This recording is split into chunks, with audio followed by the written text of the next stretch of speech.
ይሄን ጥያቄ የምጠይቀው ከኢትዮጵያ ውጭ ላላችሁ ኢትዮጵያውያን ነው። በተለይ በአሜሪካ የምትኖሩ፣ በአውሮፓ የምትኖሩ፣ በሌሎቹ አገሮች ይሄ ጥያቄ ይኑር አይኑር የማውቀው ነገር የለም። ግን በአውሮፓ ይኖራል ብዬ አስባለሁ። ያው ምክንያቱም የአውሮፓ ባህል ስለሆነ አሜሪካን ያለው ማለት ነው።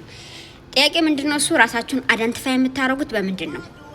ለምሳሌ ዶክተር አፖይንትመንት ስትሄዱ የሆነ ቦታ ሄዳችሁ ፎርም መሙላት ካለባችሁ አሜሪካን ሀገር ትጠየቃላችሁ።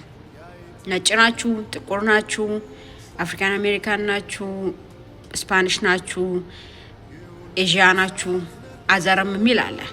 ሌሎችም ሊኖሩ ይችላሉ፣ እኔ ያላየኋቸው። ብቻ ብዙ ሰው የተለያየ ነገር ነው የሚመርጠው። የእናንተ ምርጫ የቱ ነው? የትኛውን ቦክስ ነው ቼክ የምታደርጉት? እንደ ኢትዮጵያዊ ደግሞ ራሳችሁን እንደ ጥቁር ነው የምታዩት? እኔ ጥቁር ነኝ ብላችሁ ነው የምታስቡት? ካላችሁስ ምክንያታችሁ